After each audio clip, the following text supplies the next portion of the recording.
का सूना साज तराना ढूंढेगा, तीर निगाहे नाज निशाना ढूंढेगा, मुझको मेरे पास जमाना ढूंढेगा। नमस्कार दोस्तों, मैं लाइव ओके न्यूज़ से चीफ एडिटर एमजे खान। आज हम पहुँचे हैं जनाब मरहूम मोहम्मद सलीम साहब के निवास पर। जो हमारे सलीम भाई लोगों के दिलों में थे और आज इस तरह से हमें छोड़कर चले गए। सलीम भाई के बारे में जितना कहा जाए उतना कम है। वो भोपाल शहर की एक बहुत नेक शख्सियतों में से एक शख्सियत थे। आज लोग उनको बेपनाह याद कर रहे हैं। इससे पहले मैं बता दूं, सलीम भाई 31 तारीख सुबह 5 बजे दुनिया छोड़ के चले गए और उनके जाने से कई लोगों के दिलों पे काफ़ी असर पड़ा। तो मेरे दोस्तों, ये तो दुनिया है, लोग आएंगे जाएंगे, लेकिन हमने ये चीज़ नोट की है कि अच्छे लोग बहुत जल्दी चले जाते हैं। उसमें से एक हमारे सलीम भाई भी थे।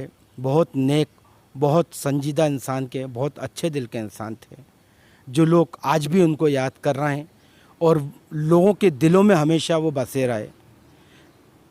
हर इंसान के हर बुरे वक्त पे वो एक पैर से खड़े रहे। जिसका जो काम था, जिसने जो बुलाया फ़ौरन हाजिर हुए, उनका काम किया और उनके काम को अंजाम तक पहुंचाया।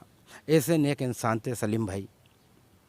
वो बड़ा अफसोस भी हुआ इस चीज़ का कि वो इतनी जल्दी सारे लोगों को छोड़ के चले गए।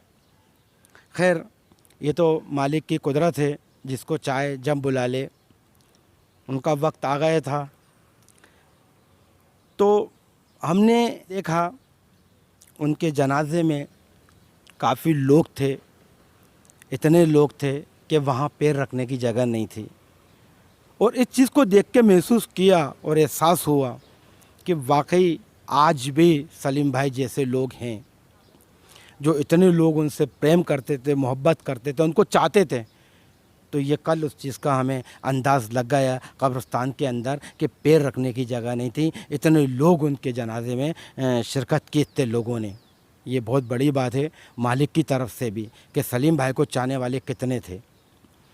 तो आज हम उनके निवास पर पहुँचे हैं और सलीम भाई के छोटे भाई हैं मोहम्मद ज़हीर, आज उनसे कुछ चर्चा करने पहुँचे हैं।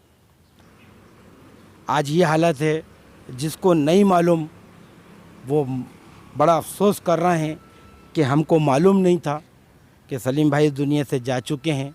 बड़ा अफसोस हुआ उन लोगों को। और इसी तरह आज हम मोहम्मद ज़हीर साहब से आपको रूबरू कराने जा रहे हैं। उनसे एक चर्चा करते हैं, हमारे जनाब मरहूम मोहम्मद सलीम साहब के बारे में उनसे कुछ चर्चा करते हैं, उनसे कुछ जानकारी लेते हैं।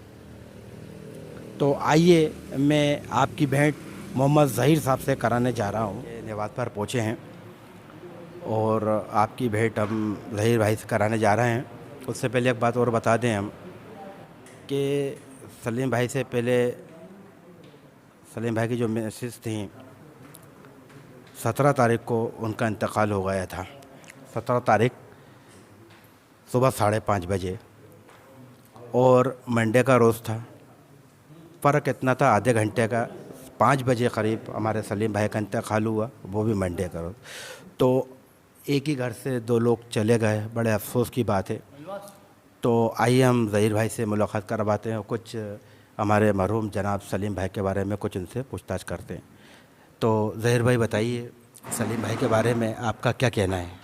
मेरे बड़े भाई ने ज़िंदगी की शुरुआत कॉलेज से की।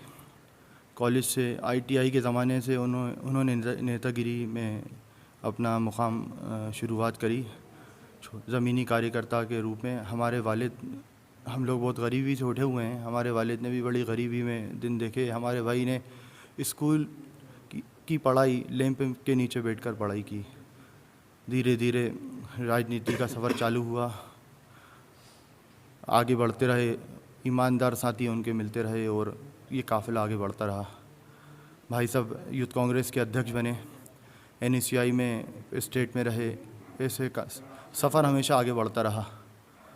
जब अल्पसंख्यक आयोग के विभाग के अध्यक्ष बने तो पूरे मध्य प्रदेश में उन्होंने कमलनाथ जी की टीम को और ख़ुद को एक पहचान दिलाई। लगातार काम करते रहे और भाई साहब का शुमार एक मध्य प्रदेश के शरीफ रहनुमाओं के तौर पर होता है, ये आप लोगों को भी मालूम है। कमलनाथ जी के लिए, कांग्रेस पार्टी के लिए एक साफ सच्ची छवि, ईमानदारी के साथ उन्होंने राजनीति की शुरुआत करी। अभी थोड़े दिन पहले हमारी भाभी का इंतकाल हो गया, उसके लगातार उसके 16 दिन बाद हमारे भाई इस दुनिया को अलविदा कह गए।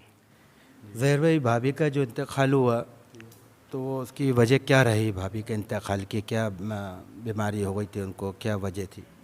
भाभी कम से कम 10-15 साल से अस्थमा था उनको, शुगर थी और ये मान निमोनिया हो गया था, तो उस वजह से उनका इंतकाल हो गया। हम बंसल अस्पताल में वो एडमिट थी। तो जब उनकी खबर सलीम भाई को दी गई तो सलीम भाई को कौन से दिन खबर दी गई उनकी इंतकाल की? उसी दिन बताया गया, दूसरे दिन बताया गया? और सलीम भाई पे क्या असरात हुए उस चीज़ के? भाई बड़ी मतलब ये बुरी खबर सबसे पहले भाई को पता चली, अस्पताल वालों को भी नहीं मालूम था, बंसल वालों को, कि सलीम भाई ख़ुद एडमिट हैं। और डायरेक्ट पहला फ़ोन भाई को गया कि आपकी मिसेज दुनिया से चली गई। भाई का मेरे पास ख़ुद फ़ोन आया और भाई ने मुझसे कहा कि ज़हीर अब कुछ नहीं बचा। मैंने कहा भाई क्या हो गया? नहीं, कह लगे कुछ नहीं बचा और तुम्हारी भाभी बस चले जाओ अस्पताल। भाई साहब उसके बाद लगातार उनकी तबीयत भाई की बिगड़ती रही, वो सदमा बर्दाश्त नहीं कर पाए भाई, और 16 दिन बाद भाई भी इस दुनिया से चले गए। सुनने में आया ज़हर भाई शायद सलीम भाई को अटैक वगैरह ही पड़ा था। जी हाँ। तो वो अटैक जो पड़ा था थोड़ा सा अभी हमको बताएं, जो अटैक सलीम भाई को पड़ा वो अटैक कौन सा पड़ा और कौन से दिन पड़ा? भाभी के उस खबर सुनने में उसी दिन पड़ा या उसके कई दिनों के बाद पड़ा? कैसा रहा उनका? उसके 3-4 दिन बाद, 5 दिन बाद अटैक पड़ा भाई साहब को। कभी डॉक्टर का ये कहना था कि भाई मेजर अटैक है, फिर हम लोगों ने पता करा तो यही कि अटैक तो था। अब ये देखना है कि बस जो होना था वो तो हो गया भाई। नहीं, आपका कहना सही है, लेकिन इसमें आप लोगों को लगता नहीं है कि अगर अटैक पड़ता, ख़बर हम कोई भी सुनते हैं या आती है तो उसके असरात उसी वक्त होते हैं? जैसे उन्होंने आपको फ़ोन ला के बोला दबी आवाज़ में कि आप हॉस्पिटल चले जाएं, अब कुछ नहीं बचा, तो वो उस वक्त की हालत कुछ और थी उनकी, और उनको 4 दिन के बाद ही अटैक क्यों पड़ा? इस पे आप लोगों ने कुछ गौर किया? क्या उनकी जांच निकलवाई एकदम यार अटैक कैसे पड़ गया उनको? अच्छा खास में आदमी घर से गया है, इतना कोई उसको वो नहीं था बीमारी का, उसके बाद वो चिरायू हॉस्पिटल पहुंचा, चिरायू हॉस्पिटल में ये रिज़ल्ट निकला। तो इस पर थोड़ा सा गौर कीजिए आप और जनता को बताइए कि ये बात कहाँ से कहाँ तक सही है, कहाँ से कहाँ तक गलत है। अटैक अगर पड़ता है, ये हमारा मानना है, ये तो काफ़ी लोग जानते हैं इस बात को, अगर अटैक पड़ता तो कोई सदमे का अटैक उसी वक्त पड़ा जाता है, 8 दिन के बाद नहीं पड़ा जाता। और उनकी एहलिया थी, उनके 2 बच्चे थे, एकदम अटैक पड़ने का सवाल क्या? तो थोड़ा सा ज़हीर भाई इस चीज़ को आप क्लियर करें। बात क्या है कि इंतकाल हो गया, इंतकाल होने के बाद भाई अपने बच्चों से महरूम हो गए, अपनी एहलिया से महरूम हो गए। वो इंसान जब इंतकाल के बाद या दुनिया का जब आखिरी सफ़र होता है तो इंसान सबसे पहले चाहता है कि भाई जो होना था हो गया, कि कम से कम मैं अपनी बीवी से मिल लूँ, उनको आखिरी सफ़र में अलविदा कह दूँ। हमारे भाई उस चीज़ से महरूम रह गए और हमें ऐसा लगता है कि वो सदमा भाई बर्दाश्त नहीं कर सके और इस वजह से उन्हें 2-3 दिन बाद अटैक आया और उनका इंतकाल हो गया। ज़हीर भाई एक बात और बताइए, जब भाई की बॉडी लाई गई कब्रिस्तान के अंदर, उस वक्त जब गुस्ल दिया गया तो उसमें आपने क्या महसूस करा? उस बॉडी को देख के आपने क्या महसूस करा? बॉडी डेट क्या 5 बजे, वाकई 5 बजे हुआ इंतकाल 31 तारीख को, या उससे पहले हो चुका था? भाई मैं गुस्ल में नहीं था, वहाँ सलीम भाई के साहबजादे मोहम्मद अलमास और हमारे इंदौर वाले बहनोई साहब वो थे, तो मुझे उस मामले में ज़्यादा मालूमात नहीं है। हाँ, कुछ लोगों का ये कहना था, कुछ कन्फ्यूज़न थे, तो वो हम थोड़ा सा पता करेंगे। अभी तो हमें ऐसा कुछ नहीं लगता है कि ऐसी कोई बात थी। तो ये थे मोहम्मद ज़हीर साहब। आपने देखा और आपने सुना कि अभी हमने आपको सारी जानकारी दी है। तो अब हम आगे बढ़ते हैं सलीम भाई के बड़े साहबजादे अलमास साहब से बात करने, उनसे कुछ जानकारी लेते हैं और उनसे जानते हैं। मरहूम जनाब सलीम साहब के साहबजादे अलमास साहब, तो आइए एक मुलाकात हम आपकी अलमास साहब से कराते हैं और उनसे जानते हैं उनकी मम्मी के बारे में और पापा के बारे में। जी, पिछले कुछ दिन से शायद 10 तारीख की रात में मेरी मॉम, जिनको मैं बिया बोलता हूँ, उनको वायरल हो रहा था। और वायरल के बाद जो है वो एस्थमेटिक पेशेंट भी थी, तो उनको हमने मेडिकेशंस जो भी थे, जो मेडिसिन थी, वो हमने प्रोवाइड कराई, बट उससे कुछ इम्प्रूवमेंट नहीं हो रहा था। फिर एक रिस्पॉन्सिबल सिटीज़न की तरह जैसे हमें टेस्ट कराना चाहिए वो हमने कराया सबने, लेकिन उनका पॉजिटिव आ गया। अब उनका पॉजिटिव आया तो हमने उन्हें जो है हॉस्पिटल में एडमिट कराया बंसल में एडमिट कराने के बाद जिस तरीके से वहाँ पे कोविड का जो भी चल रहा है, वहाँ पे जिस तरीके से वो लोग जो भी मेडिकेशन दे रहे हैं या जो भी उनकी प्रोग्नोसिस है, प्रोसेस है, जो भी जिस तरीके से ट्रीट करते हैं, वो वहाँ पे उन्होंने चालू करी। एक प्लाज्मा की यूनिट उन्हें दे चुके थे, दूसरा प्लाज्मा का यूनिट का मैं इंतज़ाम करने गया था और मैं हॉस्पिटल में मम्मी के लिए, हाँ मम्मी के लिए, और मैं वहाँ पे गया हॉस्पिटल में और वो डोनेट ही करा रहा था। फिर 4:30 बजे मैं घर वापस आया, मैं सोकर उठा, 8:30 पे मेरे डैड का कॉल आया। किसी ने बंसल से उन्हें डायरेक्ट कॉल कर दिया था कि भाई साहब आपकी जो वाइफ है वो नहीं रही। तो मेरे डैड का कॉल आया और उन्होंने बड़े ही मतलब इमोशनल वॉइस में मुझसे बोला कि बेटा तुम चले जाओ, तुम्हारी मम्मी की तबीयत ख़राब। हम सब यहाँ से गए। एक इंट्यूशन जो हमें हो जाता है कि एक दिल में एक घबराहट सी हो जाती है, ऐसे तो लग रहा था, बट उसे हम फेस नहीं करना चाह रहे थे। बस वहाँ पहुँचे, मेरे चाचा मोहम्मद सईद ने मेरे गले में हाथ डाला और साइड में ले जाके बोले कि बेटा मम्मी नहीं रही।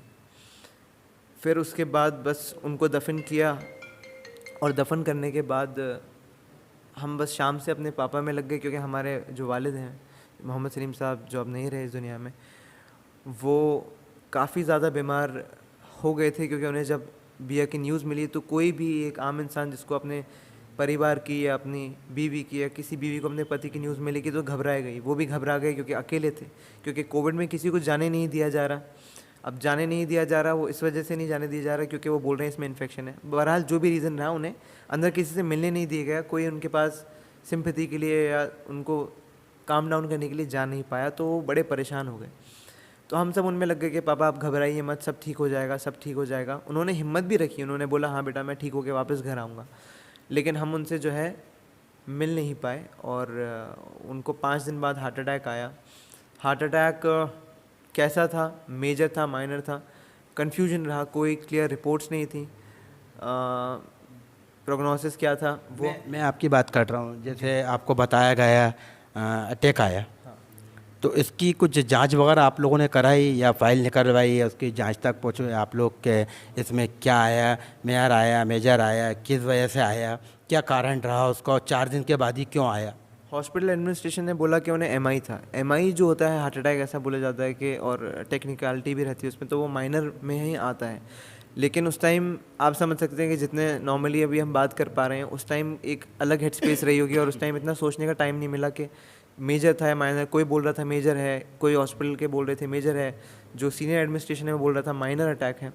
यानी वहाँ के डॉक्टरों ने आपको सही जानकारी नहीं दी?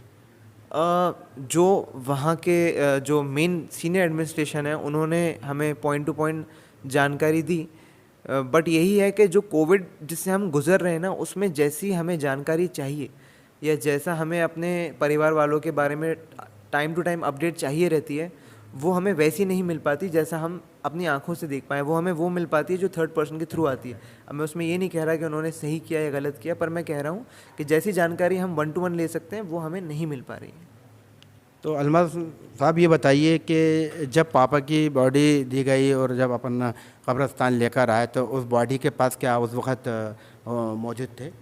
जी, उस टाइम जब उनकी बॉडी लेकर आए और हम ही गए थे अंदर उनको गुस्ल देने के लिए, क्योंकि एक आखिरी फ़र्ज़ एक बेटे का यही होता है कि अपने वालिद का गुस्ल कराए। तो मैं ही था उनके पास और मैंने ही उनको गुस्ल दिया। तो उस बॉडी में आपने कुछ पाया? क्या लगा आपको उस बॉडी को देख के? क्या वो ताज़ी बॉडी थी या कुछ समय पहले? वो बॉडी, बस ये है कि उस टाइम दिमाग एक अलग जगह पे था, और वो बॉडी जैसी मतलब एक रीसेंट पेशेंट की होती है कि किसी की रीसेंट डेथ होती है, जैसे मेरी मॉम की बॉडी थी तो उसमें से ऐसा कुछ नहीं था, लेकिन डैड की बॉडी से मुझे थोड़ा सा लगा कि शायद थोड़ा सा टाइम का कुछ ना कुछ इंटरवल में, गैप में कुछ ना कुछ प्रॉब्लम है, लेकिन कुछ सर्टेनिटी नहीं थी। मतलब मैं कुछ सर्टेन होकर नहीं बोल सकता कि क्या था। नहीं, जो भी आपने महसूस किया वो बताइए। मुझे महसूस ये हुआ कि शायद जब उनकी खबर आई इंतकाल की, उससे शायद थोड़ा पहले उनका शायद वो नहीं रहे होंगे इस दुनिया में, लेकिन हमें जो खबर दी गई, जो डिक्लेयर किया गया, वो 4:30 बजे रात में मेरी डॉक्टर से बात हुई थी और उन्होंने 4:30 बजे डिक्लेयर किया कि he is not any more. तो आपको लगता है कि जो डेट थी वो पहले ही हो चुकी थी? क्या ऐसा लगता है आपको? ऐसा महसूस कर रहे हैं आप इस बात को? मुझे लगता है ऐसा कि जो उनकी बॉडी है उसको देखकर और उसके पास रहकर कि शायद पहले ही हो चुकी थी, लेकिन हमें उस तरीके से जो है इन्फॉर्म नहीं किया गया। तो ये थे अलमाज साहब, सलीम साहब के बेटे। इनको थोड़ा सा महसूस हो रहा है कि 4 दिन पहले शायद इनके डेट हो गई थी, उसके बाद उनको शायद 4 दिन के बाद जब गस्ल दिया गया तो उसमें महसूस करा इन लोगों ने। तो आइए, इधर कई चाहने वाले हमारे भाई के लोग बैठे हुए हैं और निवास पे हैं उनके, तो कुछ चर्चा उन लोगों से करते हैं। तो मैं बुलाना चाहूँगा जो 20 साल से जुड़े हुए हैं हमारे सलीम साहब के साथ, छोटू भैया। तो आइए छोटू भाई से कुछ मुलाकात करते हैं, चर्चा करते हैं। और बहुत पुराने हैं उनके छोटू भाई, 20 साल से सलीम भाई का साथ देते हुए आ रहे हैं और सलीम भाई के साथ ही रहे हैं 20 साल से। तो आइए छोटू भाई, सलीम भाई के बारे में आपका क्या कहना है? जैसे भोपाल का नाम गंगा जमुना तहजीब में लिया जाता है, उसी प्रकार से मध्य प्रदेश में आदरणीय मोहम्मद सलीम साहब का नाम गंगा जमुना तहजीब से लिया जाता है। हमारे आदरणीय सलीम साहब ने जो मध्य प्रदेश में राजनीति करी, गंगा जमुना तहजीब के हिसाब से करी। कब्रिस्तान में देखा तो मैं ये समझ रहा था कि जितनी भी समाजें होती हैं उनके अंतिम संस्कार में सभी समाज के लोग थे। मुझे लगा कि भाई साहब, आप जैसा स्वच्छ व्यक्ति शायद भोपाल राजनीति में तो आप पैदा नहीं हो पाएगा। क्यों? क्योंकि भाई साहब को पहले से ही जाना। भाई साहब ने कभी कांग्रेस पार्टी नहीं छोड़ी, कभी कांग्रेस पार्टी पे प्रेशर बना के टिकट लेने की कोशिश नहीं की। हमेशा कांग्रेस पार्टी ने जैसा आदेश किया, एक सिपाही बन के वैसा काम किया। कांग्रेस की विचारधारा पे चले। कांग्रेस ने जो काम करने का मौका दिया वो काम आदरणीय हमारे मोहम्मद सलीम साहब ने किया बखूबी। आदरणीय कमलनाथ जी के चुनाव में जान की बाजी लगाई, पूरे देश में एक संदेश पहुंचाया कि एक कार्यकर्ता जो होता है वो अपनी जान की बाजी लगा के भी अपने प्रत्याशी को जिता के लाता। लेकिन मैं आज भी चाहूँगा आदरणीय सलीम साहब का नाम मध्य प्रदेश में गंगा जमुना तहजीब के साथ लेना चाहिए। मैं विनोद वाल्मीकि छोटू भैया, मध्य प्रदेश कांग्रेस कमेटी का सचिव बोल रहा हूँ। छोटू भाई, ये बताइए, अभी जो सलीम भाई रास्ते से गुज़रे उसमें आपको फ़ोन भी किया, तो उसमें आपके व्यवहार क्या रहा उनका, और आपसे उनकी आखिरी बातचीत क्या रही? भाई साहब बहुत सादे विचार के आदमी थे और जो भी बात सोचते थे अपनी नेगेटिव के हिसाब से सोचते थे और हमको भी समझाते थे कि जो भी सोचना है उसमें हर काम में अल्लाह की बेहतरी होती है।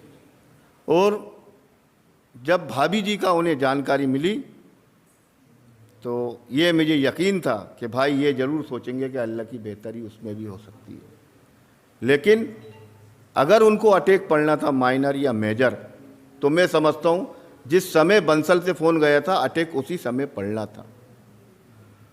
लेकिन ये बड़े अफसोस की बात है, 5-6 दिन बाद अटैक पड़ रहा है। और इस बीच में भाई साहब ने हमें समझाया भी कैसे क्या करना है, उसके बाद अटैक पड़ रहा है। छोटू भाई, मैं आपकी बात कर रहा हूँ। जैसे अभी आपने कहा कि अटैक पड़ा, तो ये आपके बात समझ में आ रही है कि अटैक क्यों पड़ा और 4 दिन के बाद क्यों पड़ा? इस बारे में कुछ रोशनी डालेंगे आप? देखिए, अटैक जो एक रोग होता है वो एक अचानक होता है, जैसे एक एक्सीडेंट टाइप का होता है। जो भी कोई बात सुनने में आती है वो सदमा पड़ता है तो अटैक पड़ता है, लेकिन बात सुनने के 5 दिन बाद कैसे अटैक आया, ये बात मैं तो नहीं मानूंगा कि हजम करने लायक है। और मध्य प्रदेश सरकार ने क्या मालूम कितने बेपम के डॉक्टर बना के पैदा छोड़ दिए, जिसके कारण आज कई घर उजड़ रहा है। तो ये थे हमारे छोटू भाई। तो आइए अब हम आपकी मुलाकात सलीम भाई के छोटे साहबजादे से करा रहे हैं, दानिश खान। मोहम्मद दानिश का क्या कहना है अपने वालिद को, वालिदैन को लेके? को बेटा क्या कहना चाहोगे पापा के लिए, मम्मी के लिए? क्या नाम है आपका? मेरा नाम मोहम्मद दानिश है और मेरे पापा और मेरी मम्मी ये दोनों बहुत अच्छे थे और बिल्कुल किसी का बुरा नहीं चाहते थे, हमेशा अच्छा करते थे जी। और पापा शुरू से उनकी ख्वाहिश थी वो कुछ ना कुछ अच्छा करना चाहते थे। और क्या बोलना चाहोगे बेटा पापा के लिए? पापा के लिए और कुछ नहीं, बस इतना ही। तो ये थे दानिश साहब। इसी तरह हमारे कांग्रेस के नेता अरबेज खान साहब जो काफ़ी टाइम से सलीम भाई के साथ जुड़े हुए थे, तो एक चर्चा उनके साथ भी प्रदेश कांग्रेस कमेटी के अंदर एक मात्र लौते इंसान मोहम्मद सलीम साहब थे जो हमेशा अपने लोगों के लिए कांग्रेस पार्टी से और दूसरी अन्यथा अपनी बात रखने के लिए बड़ी बड़ी हम लोगों की सोच को हमेशा उन्होंने अच्छी सोच में रखा है और हमारे हर सुख दुख में सलीम भाई हमेशा खड़े रहेंगे और हम लोगों को हमेशा कांग्रेस पार्टी के लिए वफादारी से काम करना सलीम भाई ने सिखाया है। और हमारे अंदर ये चीज़ बखूबी है कि हम सलीम भाई की इस बात को आगे तक हमेशा ज़िंदा रखेंगे और कांग्रेस पार्टी के लिए हमेशा ईमानदारी के साथ सेवा करेंगे और मरहूम सलीम भाई की इस ख्वाहिश को हम लोग बखूबी हमारे जितने भी साथी हैं हम लोग बहुत अच्छे से निभाएंगे। जब हम लोगों को ये पता चला कि सलीम भाई को अटैक आया है तो हम लोगों ने रात और दिन उनके लिए दुआएं करी हैं, दुआएं करवाएंगे, अल्लाह ताला से खूब मांगा है। और फिर मैं आपके चैनल से माध्यम से कहना चाहता हूं कि मोहम्मद सलीम साहब की जो छवि थी वो एक ऐसी छवि थी, मध्य प्रदेश कांग्रेस कमेटी के अंदर शायद किसी भी लीडर की इतनी साफ़ सुथरी छवि नहीं होगी जो मोहम्मद सलीम साहब की छवि थी। हम बहुत ज़्यादा जब मायूस हुए उनके इंतकाल की खबर आई तो हम लोग उस टाइम बिल्कुल दिल और दिमाग हम लोगों के ठिकाने में नहीं था, लेकिन बहुत ज़्यादा मतलब ये समझिए हम लोगों को ऐसा लगा कि अब हम लोगों का सब कुछ चला गया। मतलब इतने मायूस हुए हम लोग कि जब हमारे पास खबर आई कि अब मोहम्मद सलीम साहब इस दुनिया में नहीं रहे तो बहुत ज़्यादा हम लोगों का बहुत ज़्यादा अफसोस हुआ।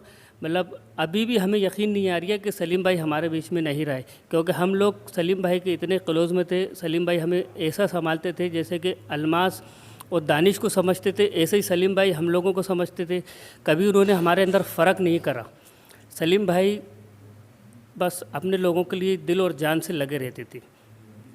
तो ये थे हमारे अरबेज भाई। जैसा हमने आपको बताया था कि बहुत ही ख़ासियत सलीम भाई में थे, वो किसी के लिए बुरा नहीं सोचते थे, बुरा नहीं करते थे। ऐसे यहाँ लोगों ने भी वैसे ही बताया कि बहुत ही नेक और सज्जन इंसान थे। इसी के साथ हम आगे बढ़ते हैं हमारे तबरेज़ भाई से जो सलीम भाई के बहुत करीबी रहे, उनसे भी कुछ चर्चा करते हैं और उनसे भी जानते हैं सलीम भाई के बारे में। सलीम भाई के बारे में जितने भी बोला बहुत अच्छा बोला। बहुत भोपाल की मैं भी कुछ बयान नहीं कर सकता, बहुत अच्छी शख्सियतों में से एक शख्स। एक बार हम तबरेज़ भाई से आपकी मुलाकात करवाते हैं। जी तबरेज़ भाई जी आप क्या बोलना चाहेंगे हमारे भाई के लिए? बहुत ही नेक इंसान थे और आपका काफ़ी साथ रहा उनके, तो बताइए आप सलीम भाई के बारे में। सलीम भाई एक बहुत अच्छे इंसान थे, नेता बाद में थे, पहले बहुत अच्छे इंसान थे, बहुत अच्छे दोस्त थे, बहुत अच्छे रिश्तेदार थे, जो बहुत अच्छे फैमिली पर्सन थे। मतलब अपने बच्चों के लिए, अपने वाइफ के लिए जितने डिवोटेड वो थे उतना डिवोटेड शायद आपको आदमी कम देखने को मिलेगा। और जो लोग पॉलिटिक्स में इन्वॉल्व नहीं होते हैं या दूरी रखते हैं वो लोग भी सलीम भाई के नज़दीक आना पसंद करते थे। वो एक ऐसी शख्सियत थे कि ज़्यादातर लोग, ऐसे लोग भी जो पॉलिटिशियन से दूर रहते हैं, लेकिन वो लोग भी सलीम भाई के इर्द गिर्द हुआ करते थे और सलीम भाई से कांटेक्ट में रहते थे। सलीम भाई बहुत अच्छे दोस्त थे, बहुत अच्छी दोस्ती निभाते थे। और क्या कहना चाहेंगे सलीम भाई के बारे में? माशाल्लाह सलीम भाई का तो रुतबा पूरे मध्य प्रदेश में था और पूरे पूरे हिंदुस्तान में था, तो उनके लिए तो लोग मर मिटने को भी तैयार थे। यानी ऐसा शख्सियत, हमारा भी मानना है, हमारी लाइफ के टीम का भी मानना है कि ऐसा शख्स जो नेता बन के रहा आज तक, तो उसको आपको लगता है कि वो नेता था वाकई? उसका तो लगता नहीं है कि वो नेता था, लेकिन नेतागिरी से हट के लोगों की मदद करना और लोगों को अंजाम तक पहुंचाना उनका काम था। इस बारे में आप क्या कहना चाहेंगे? बस मैं ये चाहता हूँ कि वो एक बहुत ही अच्छी शख्सियत थे और उनके जाने के बाद ऐसा ना हो कि सब उनको भूल जाएं, तो कोई ना कोई ऐसी चीज़ होनी चाहिए कि जिससे कि उनका नाम हमेशा के लिए अमर हो जाए। तो देखा आपने, ये तबरेज़ भाई थे हमारे और काफ़ी टाइम से सलीम भाई के साथ माशाल्लाह जुड़े हुए थे। सलीम भाई के बहुत अच्छे दोस्त भी थे, बहुत अच्छे रिलेटिव भी थे। ऐसा शख्स दोबारा शाहिदी आए ऐसा शख्स, क्योंकि नेता तो बहुत हैं, बहुत नेता हैं, और लेकिन सलीम भाई जैसे इंसान के अंदर ऐसा कोई वो नहीं था कि वो नेतागिरी करते ज़रूर थे, लेकिन दूसरों की मदद के लिए करते थे। एक टांग पे हमेशा लोगों के लिए खड़े रहते थे और आगे से आगे उनकी मदद करके उनको अंजाम। चर्चा हम हमारे गुड्डू भाई से, जाहिद भाई से और परवेज़ भाई से कराने जा रहे हैं। वो भी हमारे भाई के बहुत ही करीब थे।